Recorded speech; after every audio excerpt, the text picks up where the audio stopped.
नमस्कार दोस्तों, स्वागत है आप सभी का हमारे YouTube channel study with KK पर। हमारे चैनल के माध्यम से शशि शरण सर द्वारा लिखित NCERT 360 डिग्री बुक के सभी विषयों को कवर कराया जाएगा, जो BPSC TRE 4 AEDO के साथ साथ सभी कॉम्पिटिटिव एग्जाम के लिए मोस्ट इम्पॉर्टेंट है। तो आज के इस वीडियो में हम क्लास 6 के अध्याय 1 को देखेंगे। अध्याय 1 का नाम है क्या, कब, कहाँ और कैसे। इसका पहला क्वेश्चन है, प्राचीन काल में लोग किस नदी के किनारे रहते थे? तो इसका राइट आंसर होगा नर्मदा नदी के किनारे।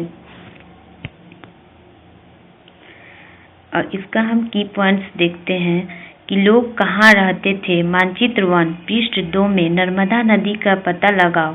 कई लाख वर्ष पहले से लोग इस नदी के तट पर रह रहे हैं और यहाँ चित्र 1.1 दिया गया है। नेक्स्ट क्वेश्चन है, निम्नलिखित में से सही कथन का चयन करें। यानी कि ये जो दो कथन दिया हुआ है उसमें सही का चयन करना है। पहला कथन है, प्राचीन काल में लोग गंगा नदी के तट पर रहते थे। और दूसरा है, ये लोग अपने भोजन के लिए जड़ों, फलों और जंगलों से उत्पादों को संग्रह करते थे। तो इसका राइट आंसर कौन सा हो जाएगा? बी, यानी कि केवल 2 सही है। यानी प्राचीन काल में लोग गंगा नदी के तट पर नहीं रहते थे। कहाँ रहते थे? तो नर्मदा नदी के तट पर रहते थे। इसका की पॉइंट्स दिया हुआ है कि मानचित्र 1 पृष्ठ 2 में नर्मदा नदी का पता लगाओ। कई लाख वर्ष पहले से लोग इस नदी के तट पर रह रहे हैं। यहाँ रहने वाले आरंभिक लोगों में से कुछ कुशल संग्राहक थे जो आसपास के जंगलों की विशाल संपदा से परिचित थे। अपने भोजन के लिए वे जड़ों, फलों तथा जंगल के अन्य उत्पादों का यहीं से संग्रह किया करते थे। वे जानवरों का आखेट यानी शिकार भी करते थे।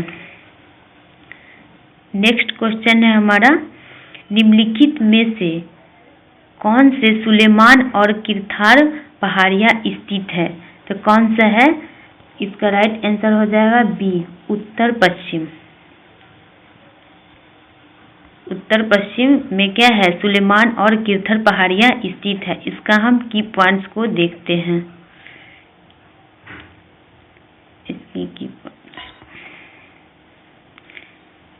इसके की पॉइंट्स में है, अब तुम उत्तर पश्चिम की सुलेमान और किरथार पहाड़ी का पता लगाओ, चित्र 1.1 में। नेक्स्ट क्वेश्चन है, निम्नलिखित में से कौन से कथन सही नहीं है? यानी इसमें हमें गलत कथन को चूज करना है।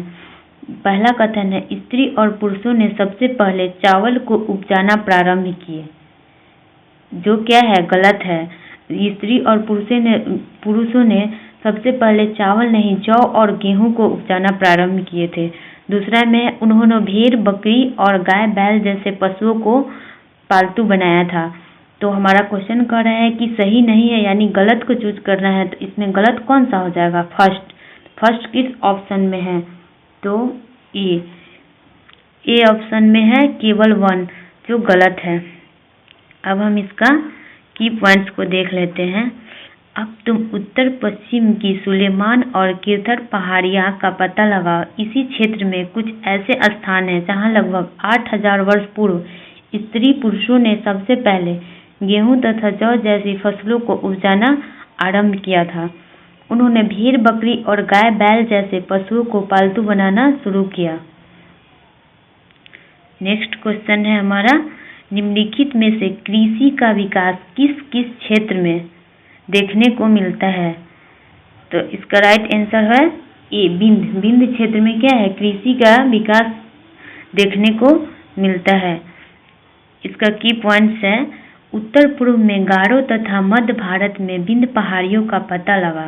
ये कुछ अन्य ऐसे क्षेत्र थे जहाँ कृषि का विकास हुआ, जहाँ सबसे पहले चावल उपजाया गया। वे स्थान विंध्य के उत्तर में स्थित थे। नेक्स्ट क्वेश्चन है, निम्नलिखित में नदियों और उनके सहायक नदियों को मिलान करना है। ठीक, तो गंगा नदी की सहायक नदी कौन सा है? तो गंगा का सहायक नदी हो जाएगा सोन। ठीक, और सिंधु का सहायक नदी होगा चिनाब। सिंधु का सहायक नदी हो जाएगा चिनाब। और कृष्णा, कृष्णा का चिनाब नदी हो जाएगा मूसी नदी, और यमुना का चिनाब चंबल नदी। तो इसका राइट आंसर कौन सा होगा? राइट आंसर होगा इसका बी। अब हम नेक्स्ट क्वेश्चन को देखते हैं। निम्न में से कौन सी पहाड़ियाँ उत्तर पूर्व में स्थित है? कौन सी पहाड़ी उत्तर पूर्व में स्थित है? तो गारो पहाड़ी। इसका राइट आंसर है सी। गारो पहाड़ी क्या है कि उत्तर पूर्व में स्थित है। इसका की पॉइंट्स देखेंगे। की पॉइंट्स में है ये लोग गांव में रहते थे तथा उत्तर पूर्व में गारो तथा मध्य भारत में विंध्य पहाड़ियों का पता लगा। ये कुछ अन्य ऐसे क्षेत्र थे जहां कृषि का विकास हुआ, जहां सबसे पहले चावल उपजाया गया। वे स्थान विंध्य के उत्तर में स्थित थे। अब नेक्स्ट क्वेश्चन देखेंगे। नेक्स्ट क्वेश्चन हमारा 8 नंबर है। 8 नंबर है। 8 नंबर में दिया है गंगा के दक्षिण में इन नदियों के आसपास का क्षेत्र प्राचीन काल में खाली स्थान जाना जाता है। किस नाम से जाना जाता है? तो इसका राइट आंसर है ए मगध। मगध के नाम से जाना जाता है। इसके हम की पॉइंट्स को देखते हैं। गंगा तथा इसकी सहायक नदी सोन का पता लगाओ। गंगा के दक्षिण में इन नदियों के आसपास का क्षेत्र प्राचीन काल में मगध, वर्तमान बिहार में नाम से जाना जाता था। इसके शासक बहुत शक्तिशाली थे और उन्होंने एक विशाल राज्य स्थापित किया था। देश के अन्य हिस्सों में भी ऐसे राज्य की स्थापना की गई थी। इसको हम कहाँ देख सकते हैं? बुक होगा ना एनसीईआरटी का 6th क्लास का फर्स्ट चैप्टर, तो उसमें चित्र 1.1 में ये दिया गया है। अब नेक्स्ट क्वेश्चन है निम्नलिखित में से कौन उपमहाद्वीप की प्राकृतिक सीमा नहीं बनता है? यानी कि कौन सा उपमहाद्वीप की प्राकृतिक सीमा नहीं बनता है? तो देखिए पहाड़ बनता है, समुद्र बनता है, पर्वत बनता है, लेकिन बांध नहीं बनता है। तो इसका राइट आंसर हो जाएगा बांध, डी। इसका की पॉइंट्स है कि एक बार फिर से मानचित्र 1 को देखो। पहाड़ियाँ, पर्वत और समुद्र इस उपमहाद्वीप की प्राकृतिक सीमा का निर्माण करते हैं। हालांकि लोगों के लिए इन सीमाओं को पार करना आसान नहीं था। जिन्होंने ऐसा चाहा वे ऐसा कर सके। वे पर्वतों की ऊंचाई को छू सके तथा गहरे समुद्र को पार कर सके। उपमहाद्वीप के बाहर से भी कुछ लोग यहाँ आए और यहीं क्या हुए? बस गए थे। नेक्स्ट क्वेश्चन है निम्नलिखित में से कौन सा देश दक्षिण एशियाई महाद्वीप का एक देश नहीं है? तो कौन सा देश नहीं है? तो चीन। चीन नहीं है। इसका राइट आंसर सी हो जाएगा।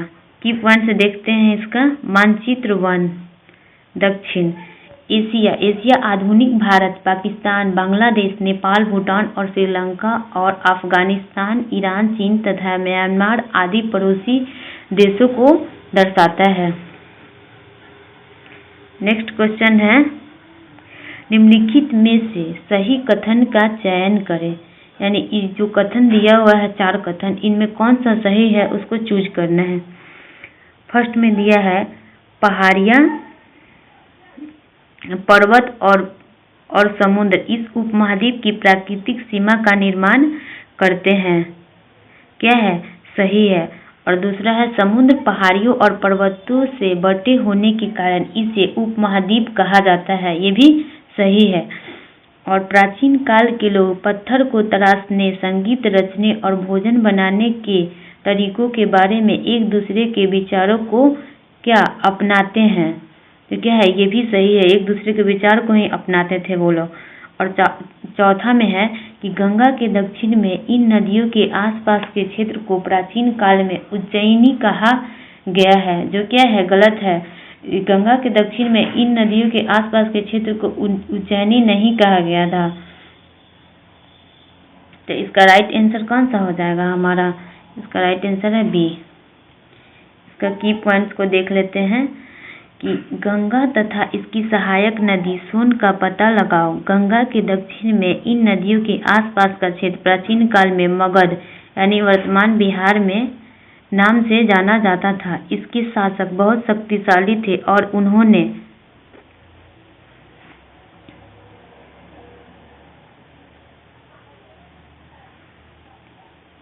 क्या उन्होंने एक विशाल राज्य स्थापित किया था। देश के अन्य हिस्सों में भी ऐसे राज्यों की स्थापना की गई थी। एक बार फिर से मानचित्र 1 को देखो। पहाड़ियाँ, पर्वत और समुद्र इस उपमहाद्वीप की प्राकृतिक सीमा का निर्माण करते हैं। हालांकि लोगों के लिए इन सीमाओं को पार करना आसान नहीं था। जिन्होंने ऐसा चाहा वे ऐसा कर सके। वे पर्वतों की ऊंचाई को छू सके तथा गहरे समुद्रों को पार कर सके। उपमहाद्वीप के बाहर से भी कुछ लोग यहाँ आए और यहीं बस गए। लोगों के इस आवागमन ने हमारी संस्कृति परंपराओं को समृद्ध किया। कई सौ वर्षों से लोग पत्थर को तराशने, संगीत रचने और यहाँ तक कि भोजन बनाने के लिए नए नए तरीके के बारे में एक दूसरे के विचारों को अपनाते रहे। दक्षिण एशिया एक महाद्वीप से छोटा है, लेकिन विशालता तथा बाकी एशिया से समुद्रों, पहाड़ियों तथा पर्वतों से भरे होने के कारण इसे प्रायः उपमहाद्वीप कहा जाता है।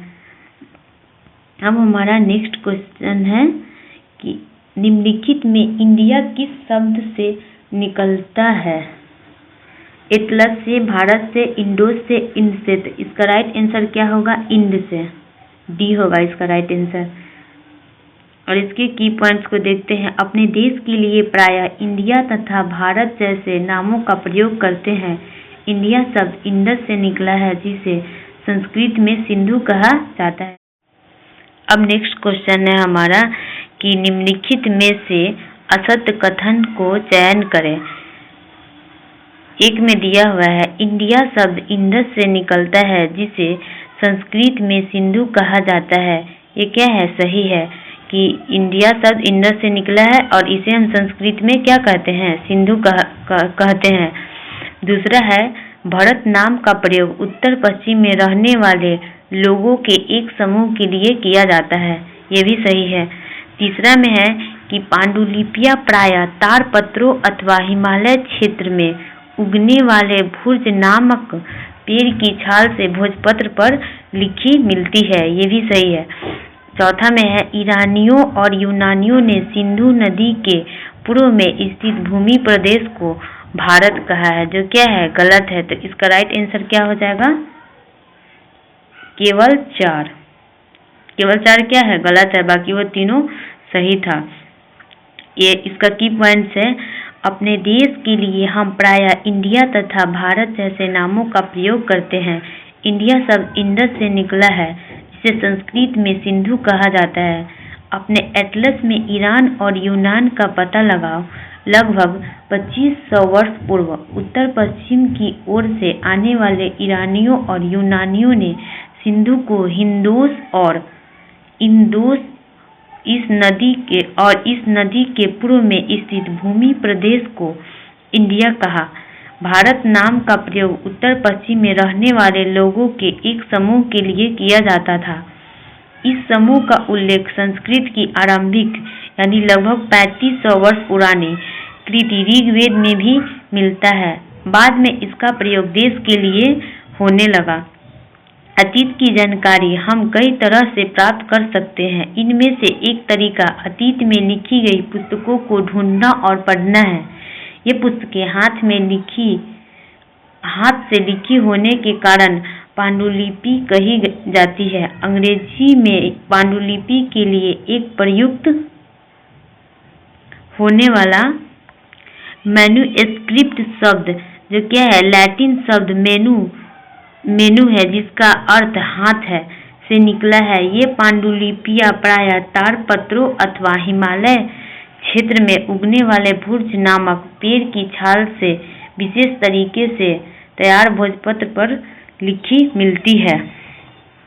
नेक्स्ट क्वेश्चन है कि पांडुलिपि निम्न में से किस क्षेत्र की छाल से बने जाती है यानी बनाई जाती है? पांडुलिपि किस पेड़ की छाल से बनाई जाती है? तो इसका राइट आंसर है भुर्ज से बनाई जाती है। इसका की पॉइंट्स है हाथ है से निकला है। ये पांडुलिपियां प्रायः ताड़पत्रों अथवा हिमालय क्षेत्रों में उगने वाले भुर्ज नामक पेड़ की छाल से विशेष तरीके से तैयार भोजपत्र पर लिखी मिलती है। नेक्स्ट क्वेश्चन है, निम्नलिखित में पांडुलिपियां प्राप्त होती है मंदिर और बिहारों से। इसका राइट आंसर होगा मंदिर और बिहारों से। की पॉइंट है इसका, इतने वर्षों में इनमें से कई पांडुलिपियों को कीड़ों ने खा लिया तथा कुछ नष्ट कर दी गई, फिर भी ऐसी कई पांडुलिपियां आज भी उपलब्ध है। प्रायः ये पांडुलिपियां मंदिरों और बिहारों में प्राप्त होती है। नेक्स्ट क्वेश्चन है 16 नंबर, निम्नलिखित में से असत्य कथन की पहचान करें, यानी गलत कथन को बताना है। एक में दिया हुआ है, पांडुलिपि में धार्मिक मान्यताओं व व्यवहारों, राजाओं के जीवन, औषधि तथा सभी प्रकार के विषयों की जानकारी मिलती है। दूसरा में है, पांडुलिपि मंदिरों और बिहारों से प्राप्त होती है। तीसरा है, प्राकृत भाषा का प्रयोग उच्च वर्गों के लोग करते थे।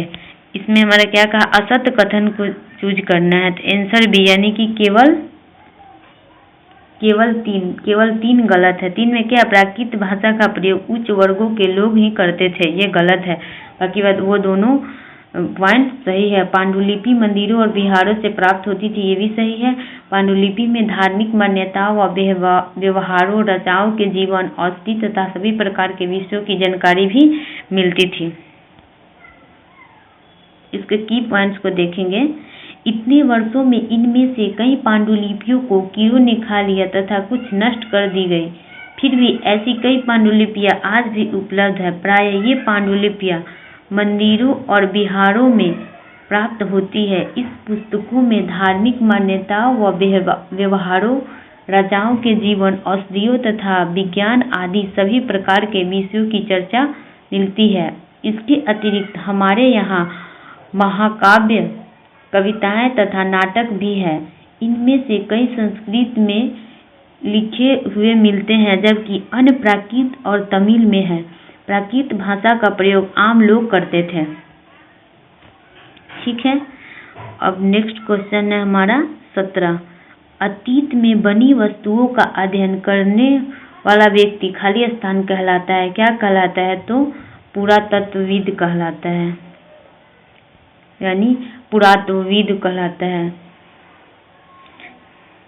इसका की पॉइंट है, इसके अतिरिक्त अन्य कई वस्तुएं अतीत में बनी और प्रयोग में लाई जाती थी। ऐसी वस्तुओं का अध्ययन करने वाला व्यक्ति पुरातत्वविद कहलाता है। नेक्स्ट क्वेश्चन हो जाएगा 18। यह शिलालेख लगभग 2250 वर्ष पहले की है और वर्तमान में अफगानिस्तान के कंधार में पाया गया था। निम्न में से किस शासक द्वारा बनवाया गया है, तो इसका आंसर हो जाएगा अशोक के द्वारा बनाया गया था। इसका की पॉइंट है, लगभग 2250 वर्ष पुराना यह अभिलेख वर्तमान अफगानिस्तान के कंधार से प्राप्त हुआ है। यह अभिलेख अशोक नामक शासक के आदेश पर उत्कीर्ण करवाया गया था। नेक्स्ट क्वेश्चन है, निम्नलिखित में से सही कथन को चुनें।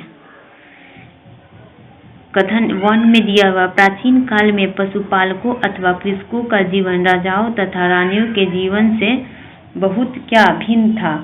दूसरा है, अंडमान निकोबार द्वीप के अधिकांश लोग अपना भोजन मछली पकड़कर शिकार करके प्राप्त करते थे।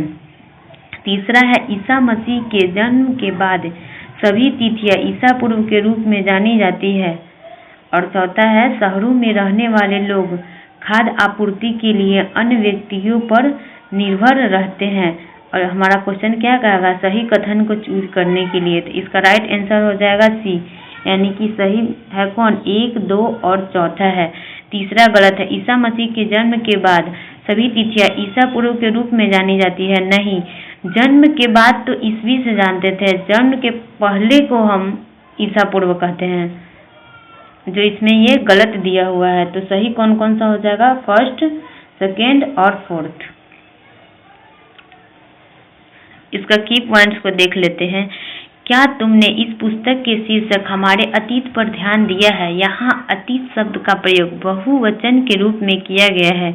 ऐसा इस तथ्य की ओर ध्यान दिलाने के लिए किया गया है कि अलग अलग समूह के लोगों के लिए इस अतीत के अलग अलग मायने थे। उदाहरण के लिए पशुपालकों अथवा कृषकों का जीवन राजाओं तथा रानियों के जीवन से तथा व्यापारियों का जीवन शिल्पकारों के जीवन से बहुत भिन्न था।